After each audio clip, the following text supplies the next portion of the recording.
जब भी हमारे सामने कोई धर्म संकट खड़ा होता है, जब भी हमारे सामने कोई ऐसी परिस्थिति आती है जिसमें दो में से एक मार्ग का चयन करना हो, तो वो चयन करने का आधार क्या होगा?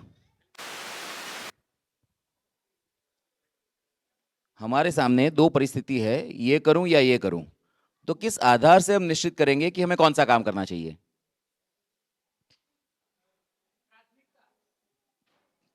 प्राथमिकता कैसे सुनिश्चित होगी? हाँ, वो तो हमने ट्रांसलेट किया। हाँ, श्रेय का मार्ग रहता है, प्रेय का मार्ग रहता है, लेकिन वो तो दो व्यक्ति के बीच के व्यवहार की बात हुई। हाँ, तो वो कहाँ से आता है? श्रेय और प्रेय का जो विकल्प है ना, वो विकल्प धर्म से आता है। तो धर्म कैसे परिभाषित होता है? धर्म एक तो हमारी चेतना में बसा है, और दूसरा कि विधिवत धर्म का अध्ययन भी शास्त्रों के आधार से होता है। जो अध्ययन नहीं भी कर सकता, उसको भी, उसके भी आचरण में, उसके भी डीएनए में, चूंकि हम सब पुनर्जन्म में कुछ ना कुछ संस्कारों को लेकर के आते हैं, तो हमारे आचरण में, हमारे व्यवहार में, हमारी चेतना में ये व्याप्त है। और कभी कभी उसके जागरण के हेतु हमें अध्ययन की भी आवश्यकता पड़ती है। यहाँ आज जो सत्र होने जा रहा है, उसके जो सूत्रधार हैं, हमारे जो प्रिय अतिथि है, जिनके साथ मेरी भी इस वर्ष प्रथम भेंट हुई है, उनकी लिखी हुई बातों को मैं अक्सर पढ़ा करता था, और पढ़ते ही उनकी विद्वत्ता प्रत्यक्ष दिखती थी। तो आज के समय में जो अपना संपूर्ण जीवन धर्मशास्त्र के अध्ययन को समर्पित कर दे, अध्ययन के लिए, अभ्यास के लिए, अर्थघटन के लिए, भाष्यों के अध्ययन के लिए, टीकाओं के अध्ययन के लिए, ऐसे व्यक्तियों का हमारे बीच में होना सौभाग्य का भी प्रमाण है, और थोड़ा सा एक दुख की भी बात है कि ऐसे लोगों की संख्या कम हो रही है। विशेष करके भगवान श्री गणेश जी के विषय में, उनके आसपास जुड़े आभा मंडल के विषय में हमारे साथ संवाद करने हेतु हैदराबाद से पधारे हैं श्री प्रणव वशिष्ठ जी। प्रणव जी कृपया पधारें। तो प्रणव जी का मैं हार्दिक स्वागत करता हूं, और भगवान श्री गणेश जी की उपस्थिति में, कारीगर यंत्र की उपस्थिति में, और राम बाबू के द्वारा तैयार किए गए इतने सुंदर, रसिक, स्वादिष्ट, रोचक नैवेद्य की उपस्थिति में मैं प्रणव जी से निवेदन करता हूं कि वे अपने वक्तव्य के द्वारा ईश्वर के साथ साक्षात्कार करने के मार्गों के विषय में हमें और अवगत कराएं, और उनका जो विषय है उसको समझने के लिए मेरा सबसे निवेदन है कि हम अपनी सभी इंद्रियों को इसी दिशा में प्रवृत्त करें और बड़ी शांति बनाए रखें, पूरा ध्यान संवाद के ऊपर रखें। तो प्रणव जी अपनी बात यहाँ प्रारंभ करेंगे। विघ्नेश्वराय नमः। श्री गुरुभ्यो नमः। हरि ओम। नमोस्तु रामाय सलक्ष्मणाय देव्यै च तस्यै जनकात्मजाय। नमोस्तु रुद्रेन्द्र यमानिलेभ्यो नमोस्तु चंद्रार्कमरुत्कणेभ्यः। सुरासुरैः सेवितपादपङ्कजां करे विराजत् कमनीयपुस्तका विरिञ्चि पत्नी कमलासनस्थिता सरस्वती नृत्यतु वाचि मे सदा।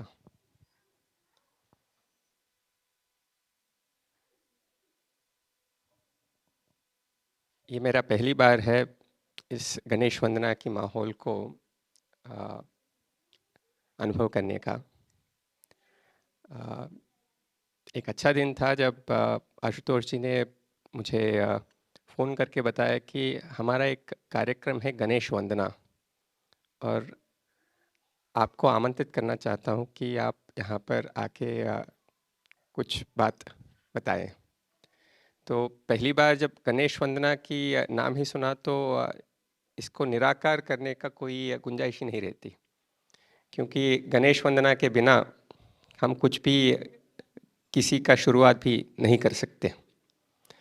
तो उसके बाद मैंने गणेश वंदना परिवार के बारे में और इस कार्यक्रम के बारे में थोड़ा बहुत जानकारी प्राप्त किया, और तब मुझे ऐसा लगा कि मेरा अध्ययन का अंश है धर्मशास्त्र और भारत संविधान। तो शास्त्रीय दृष्टि के बारे में अ, कल के सत्र में डॉक्टर सुश्रुति जी ने कई बात आपके सामने रखी है। तो उन्होंने मार्गी और देशी के बारे में थोड़ा बहुत दिशा की प्राप्त हम सभी को करवाया। तो अ, उसी अंश को मैं जैसा समझता हूँ वो आपके सामने प्रस्तुत करना चाहता हूँ। मेरा जो ये शीर्षक जो इस वक्तव्य का रखा है वो है गण, गणन, गणित, गण्य, गणेश वंदनम, सर्व विघ्नोपशमनम। तो इसमें जब भी हम गणेश जी के बारे में, गणपति के बारे में सोचते हैं, पहली प्रश्न है कि ये गण क्या है। और वेदों में तो गणानाम त्वा गणपातिम कहा गया है। तो ये जो गण की सामान्य अर्थ तो समूह है। तो हम भी यहाँ पर एक समूह के स्थिति में ही उपस्थित हैं। समूह कितने प्रकार के होते हैं, उन सभी का अधिपति गणपति है। तो अगर हम कुछ कार्य करना चाहते हैं तो आप देखें तो सभी कार्यों में पहला पूजन तो गणेश जी की ही करते हैं।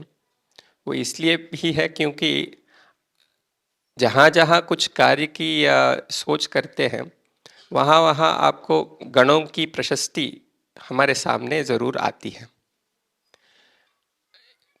किस तरह के गण? एक तो अगर हम अपने शरीर में देखें तो अंगों की भी एक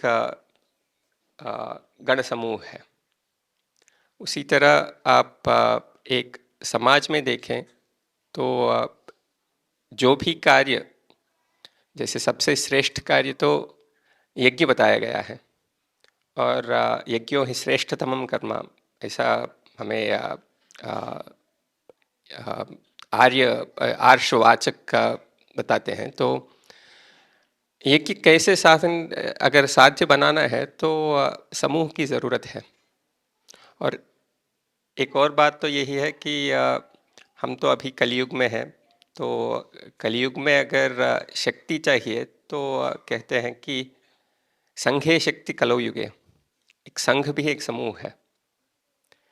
तो हम जो भी कार्य की सिद्धि के लिए हम प्रयास करना चाहते हैं उसमें कितने सारे गण हैं वो अगर हम पहचानते हैं और उसकी वंदना करते हैं तो गणेश वंदना में वो पहली बात होगी। और ये जो अनेक तरह की गण हैं उनको पहचानने का काम है गणना।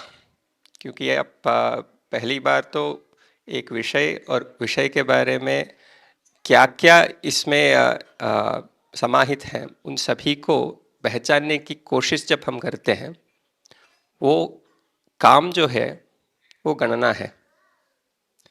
तो इस गणना के आधारित भी हम एक तरह की पूजा कर रहे हैं। क्योंकि उसको जब पहचानते हैं कि ये सब इसमें समाहित है तो उससे भी एक तरह की पूजा कर रहे हैं। उसके बाद जो भी हम इन सभी गणों का पहचान कर उनको अगर किसी दिशा में कार्यरत करने के लिए प्रयास करना है तो वो गणित के बिना हो नहीं पाएगी। यहाँ पर क्योंकि इस कार्यक्रम का नाम कलाधिपति दिया गया है, कला के क्षेत्र में गणित का बहुत ही महत्वपूर्ण हिस्सा है। ये जानने का ज़रूरत भी बहुत ही महत्वपूर्ण है। क्योंकि जब हम देसी मार्गी की चर्चा करते हैं तो शास्त्र तो गणित के आधारित ही हमें एक दिशा की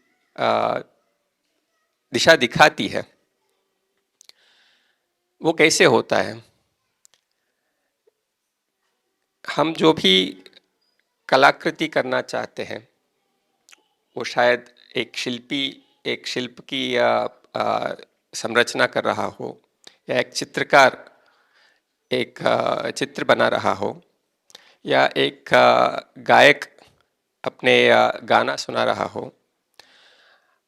इन सभी में एक बात तो ये है कि जब जब हम कार्य करना चाहते हैं वहाँ पर एक विधा है, जो है कि पहले हमें ज्ञान की प्राप्ति होनी चाहिए, उससे इच्छा होगी, और उस इच्छा से जब हम उसे कार्य रूप में जो भी हमारे कर्मेंद्रिय और ज्ञानेंद्रिय की उपयोग में डालते हैं तब कार्य होता है। तो इसका एक फॉर्मूला संस्कृत में बताया गया है, जानाति इच्छति अथ करोति।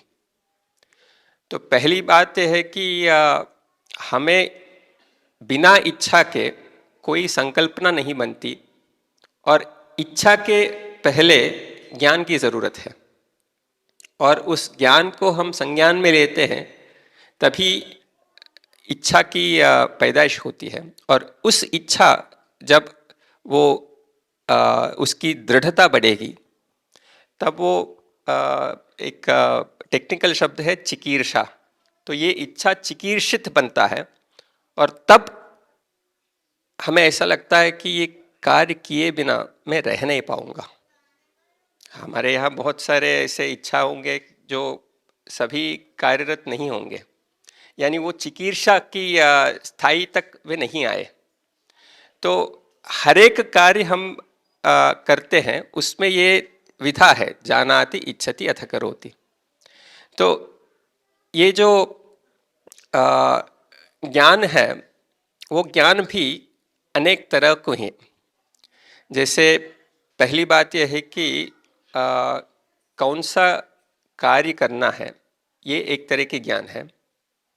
दूसरी बात यह है कि कौन सा कार्य है वो जानने के बाद क्या मैं कर सकता हूँ, या उस कार्य करने के लिए मुझे क्या क्या चाहिए, इसकी भी जानकारी हमारे पास होनी चाहिए। जब तक ये सब नहीं होगी, ये ज्ञान नहीं होगी, इच्छा की पैदाइश अगर हो तो भी वो कुछ नहीं होगा, उसका कोई आगे जाने की कोई गुंजाइश नहीं रहती। तो इसलिए हमारे ज्ञान में जो ये स्तर हैं उन सभी को देखकर तभी हम आगे बढ़ सकते हैं। तो इसीलिए गणित की जब हम चिंतन करते हैं तो ये मत सोचिए कि ये सिर्फ अंकों का खेल है।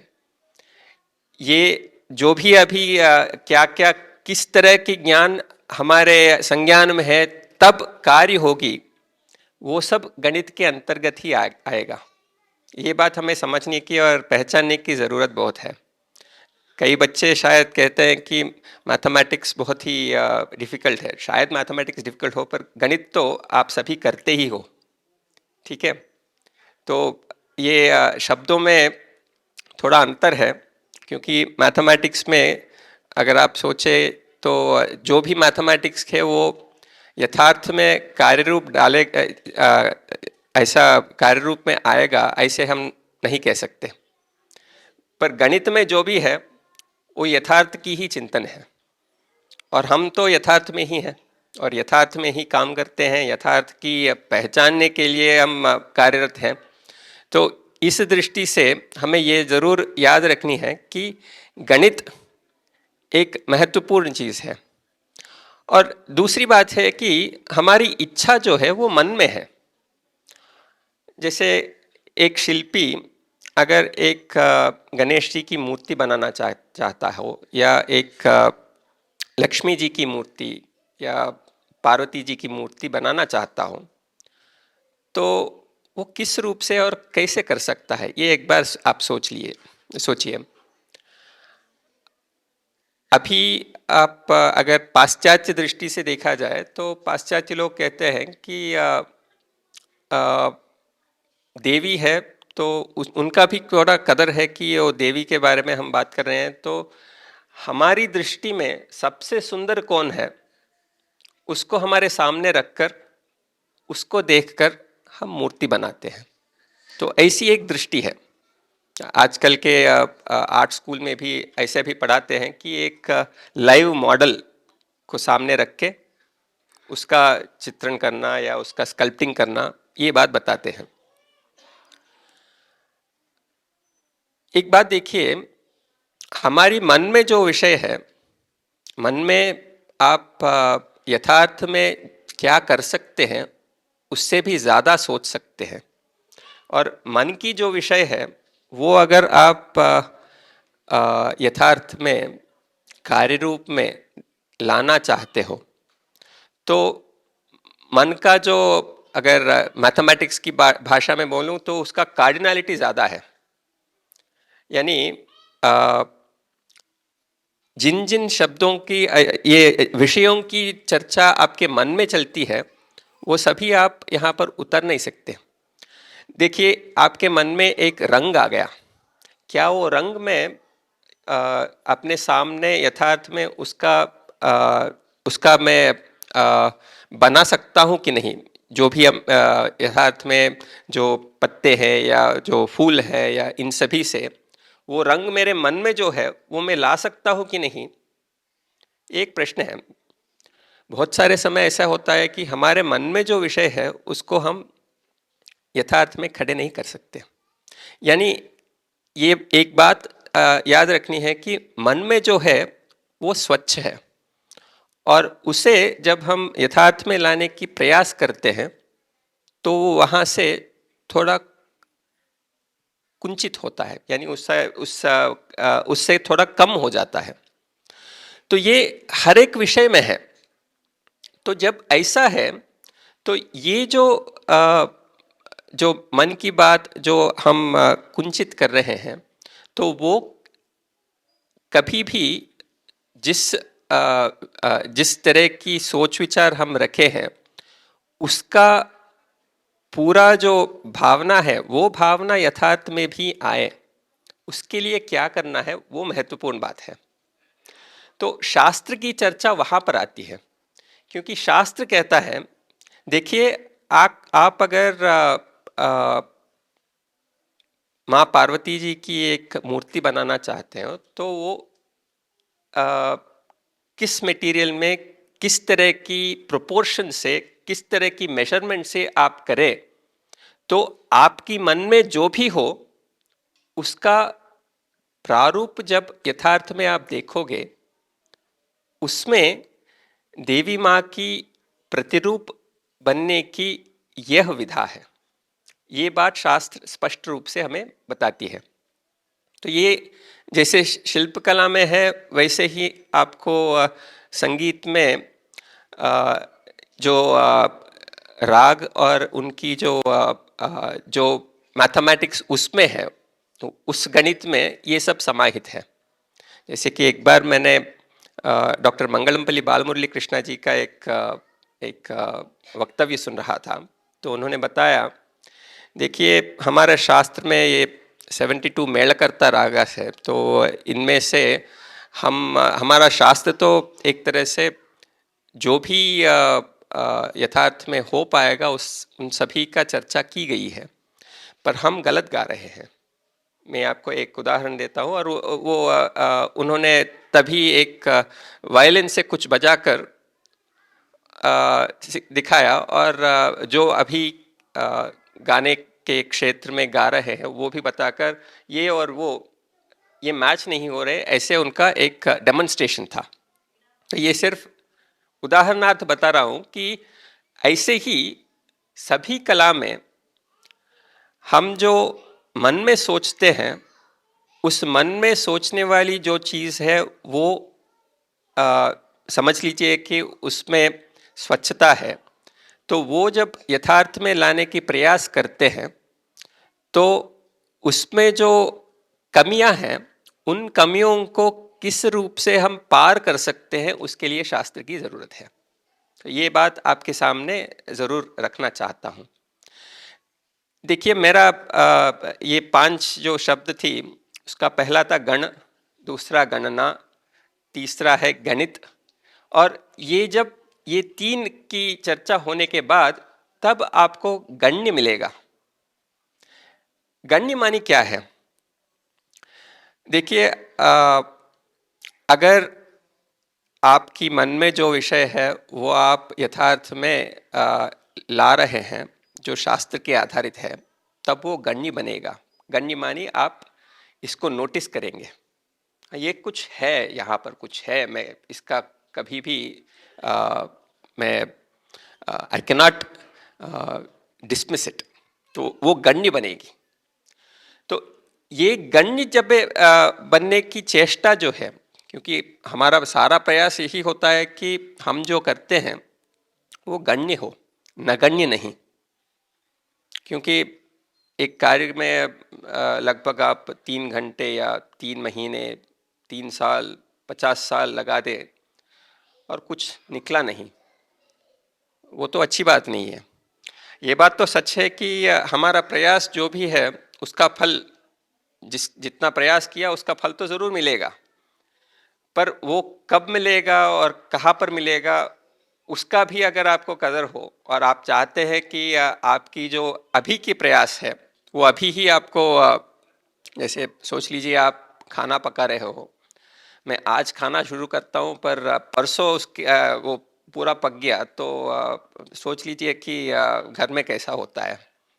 तो आपको अभी खाना है ना, तो इसलिए आपको ये ज़रूर दृष्टि में रखना होगा कि किस वक्त में ये है, और ये सब भी आपके दृष्टि में होना चाहिए ना। तो गण्य बनना है, और उन गण्य में जो अग्रगण्य है वो है गणेश जी। तो अभी जब गणेश वंदना कर रहे हैं तो हम इसी में गण की वंदना, गणना की वंदना, गणित की वंदना और गण्य की वंदना, ये सभी कर रहे हैं।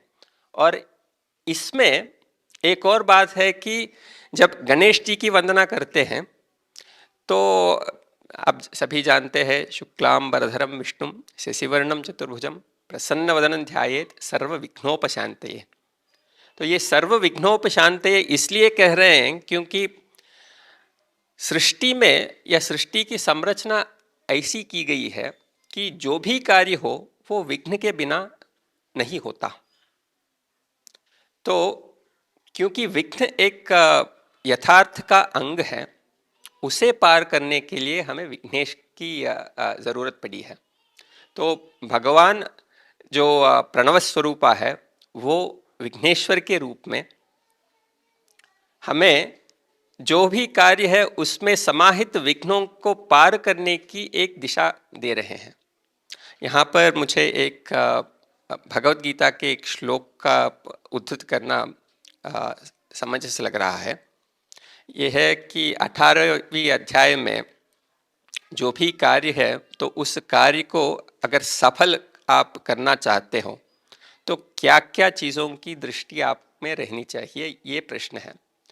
तो भगवान श्री कृष्ण ने बताया, अधिष्ठानम तथा कर्ता करणम चैव पृथक विधम विविधाश्च पृथक चेष्टा दैवम चैवात्र पंचमम। यहाँ पर 5 चीज़ें बताई गई हैं। तो पांचवा है दैव। दैव मानी जो अदृश्य है, जो हमारे हाथों में नहीं है, उसके बारे में। और गण, गणना, गणित, गण्य, गणेश में गणेश जी भगवान है, वो दैव है जी। तो आपको जो भी कार्य, जैसे आपका एक सही ज्ञान है और ज्ञान से इच्छा पैदा हुई और कार्य करने जा रहे हैं, वो कार्य करने में पहली बात यह है कि आप वो कार्य करने में आप अधिकृत है या नहीं, वो पहली बात है। अगर आप अधिकृत हो तो आपका शरीर वहाँ पर अधिष्ठानम है। अंग्रेजी में और मैथमेटिक्स में लोकस कहते हैं। तो जहाँ जहाँ पर आपको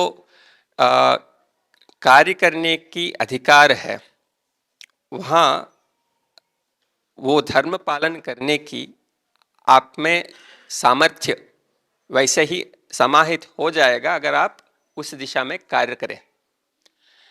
ऐसा भी होता है कि आपका इच्छा होता है कि कुछ कार्य करने का, पर जितना भी आप कोशिश करो वो नहीं होगा। वो इसलिए नहीं होगा क्योंकि शायद आप अभी अधिकारी नहीं हो वो कार्य करने के लिए। तो अधिकृत बनना जो है वो महत्वपूर्ण बात बनेगी। हम सभी भी अधिकारी बन सकते हैं, वो बनने के लिए विधा है, वो विधा के लिए भी हमें शास्त्र की ही एक मार्ग निर्देशन की जरूरत पड़ेगी। अभी अधिष्ठानम तथा कर्ता, जब अधिष्ठानम जो जहाँ पर ये कार्य होना है वो जब और किसको करना वो उसका बाद का प्रश्न है। वो किसको करना है वो करता है। वो कर्ता कैसे करेगा, उसका कोई इंस्ट्रूमेंट्स चाहिए, करण चाहिए, और वो भी अनेक तरह की है। और उन सभी कारणों से यह कर्ता उस अधिष्ठान में कार्य कर रहा है। कैसे कर रहा है? अनेक चेष्टा से कर रहा है, हाथों से, पैरों से, मन से, वाक से, इन सभी से कुछ चेष्टाओं से वो कार्य कर रहा है। अगर ये सभी भी जिस कार्य के दिशा जिस कार्य की सिद्धि के लिए हम कर रहे हैं वो कार्य सिद्धि में ये सब अगर सही दिशा में है तब भी कार्य की सिद्धि कभी कभी नहीं हो पाता। यानी तब दैव हमारे साथ नहीं है, ये भावना हमारे मन में आनी चाहिए। आप सभी जानते हैं रामायण में दशरथ जी का एक संकल्प था राम जी को युवराज बनाने का, और उसका मुहूर्त भी कौन निकाला? वशिष्ठ जी ने निकाला। सभी लोग समझते थे कि हाँ ये हो जाएगा, क्यों नहीं होगा। पर रातों रात पूरा माहौल बदल गया, रातों रात बदल गया। तो तब वहाँ जाके देखें तो राम जी वनवास के लिए जाने के लिए तैयार हो गए, पर लक्ष्मण जी वैसे नहीं थे। उन्होंने कहा तुम ऐसे कैसे बात करते हो, ये देखो तुम तो समर्थ हो, असमर्थ के तरह ऐसे वनवास जाने के लिए क्या कहते हो? ये क्षात्र धर्म है, ये राजा अभी पागल हो गया है, इसे पहले हटा दो, मार दो, यानी पिताजी को मार दो और तुम राजा बनो। ये बात लक्ष्मण जी कह रहे हैं। तो वो भी कह रहा है कि देखो ये क्षात्र धर्म है, ये बात मैं ऐसे ही नहीं कह रहा हूँ, ये क्षात्र धर्म है, इसीलिए मैं कह रहा हूँ कि और तुम तो समर्थ हो, तुम ये क्यों नहीं करते? तो लक्ष्मण जी तो आप जानते हैं वो शेषनाग की अवतार है, तो वो ऐसे भुस भुस भुस कहते हैं, वो बोल रहा था कि गुस्से में। तो ये हो गया कि राम जी कहे देखो रातों रात अगर ये सब बदल गया है, हमें समझनी चाहिए कि यहाँ पर दैव हमारे साथ नहीं है, और दैव तो अदृश्य है, तो उससे तुम क्या लड़ोगे? देखो हमारा पिताजी यहाँ पर हमारा शत्रु नहीं है। दैव को कोई भी समझदार व्यक्ति शत्रु नहीं मानता, क्योंकि दैव को अगर शत्रु मानते हो तो समझ लो कि आप ये होता ही नहीं है। तो क्योंकि दैव अदृश्य है, उसका शक्ति क्या है हमें पता नहीं है।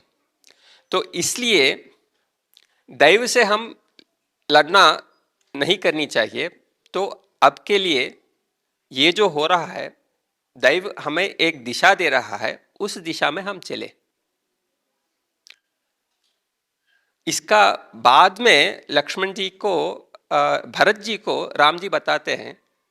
वो वो अरण्य कांड में बताते हैं कि देखो हमारे पिताजी ने जब कैकेयी से ब्याह करने के वक्त एक वचन दिया था कि कैकेयी के पुत्र को राजा बनाने का। तो ये वचन जो है, ये बात राम जी को पता था, पर ये बात लक्ष्मण जी को बताया नहीं था, बाद में भरत जी को बताता है। ये भी हमें सीखने की एक बहुत ही विशेष बात है। तो ये सब कहने का मतलब है कि अभी दैवम चैवात्र पंचम जो है उसे हमें दृष्टि में रखना है, और हमारे जो भी कार्य है दैव के अनुकूलता से हम कर पाएंगे, नहीं तो कर नहीं पाएंगे। तो दैव की अनुकूलता कैसी होगी, ये बात बताकर मैं अपना वक्तव्य को समाप्त करूंगा। तो देखिए, हम जब देवता को मानते हैं तो देवता की 3 शरीर हैं।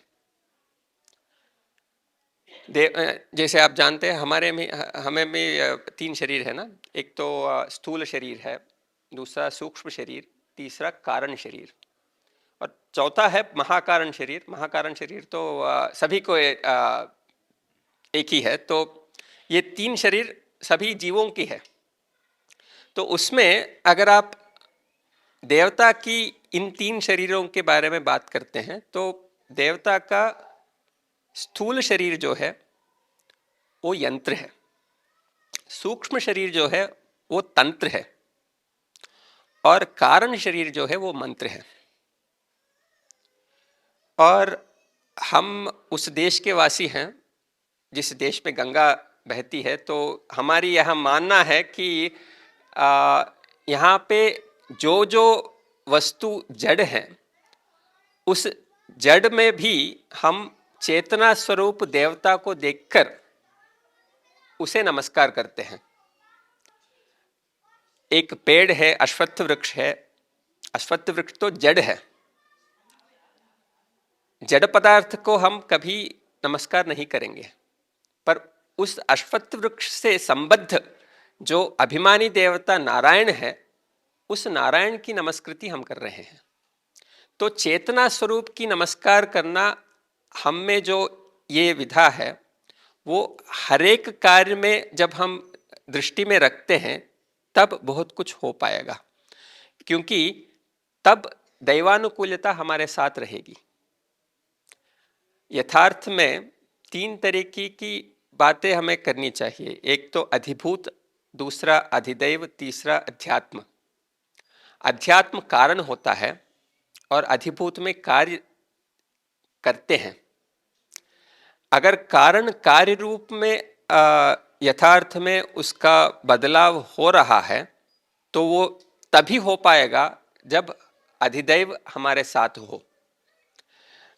ये बात, ये मेरे सामने एक वस्तु है, ये वस्तु मैं देख रहा हूँ। तो जब मैं देख रहा हूँ तो इसमें ये वस्तु अधिभूत में है,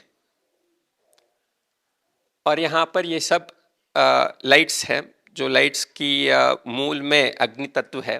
तो उस अग्नि अधिदैव है जिसके आधार से मैं देख रहा हूँ, और इस देखने में मेरा नेत्र मुझे सहायता दे रही है। तो ये नेत्र अध्यात्म है। तो जो भी विषय है आप इस दृष्टि से देख पाएंगे कि अधिभूत, अधिदैव, अध्यात्म, ये 3 सभी समय कनेक्टेड हैं। इन सभी को जब हम सामंजस्य के आधारित पर हम देख पाएंगे, तब हम ये जो गण, गणना, गणित, गण्य और गणेश वंदना कर रहे हैं, ये भावना हमें रहनी चाहिए। बस यही बात है। नमस्कार।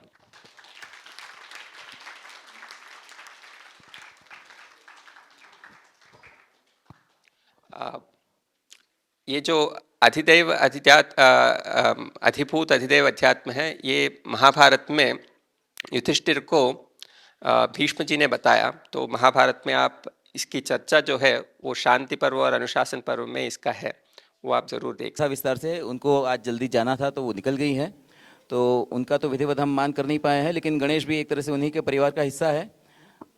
तो गणेश को भी ये हम हस्तलिखित प्रत अर्पण करते हैं, गणेश को और निरुपमा जी को।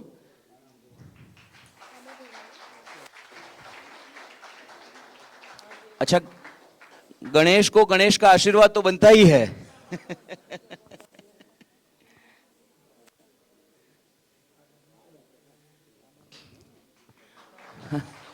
अरे नहीं नहीं नहीं नहीं, गणेश गणेश नहीं नहीं नहीं नहीं, ऐसा नहीं होता। लाओ, नहीं लाओ।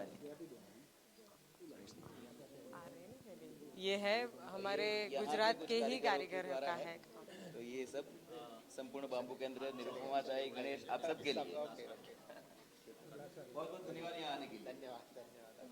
आप जो बाम्बू का काम यहाँ पर देख रहे हैं ना, संपूर्ण बाम्बू केंद्र का काम, तो गणेश जी वहाँ पर पिछले कई सालों से काम कर रहे हैं। बाम्बू के सारे स्ट्रक्चर्स, बाम्बू की सारी प्रोडक्ट्स और बाम्बू से कैसे क्या क्या काम किया जाता है उसके ऊपर काम करते हैं।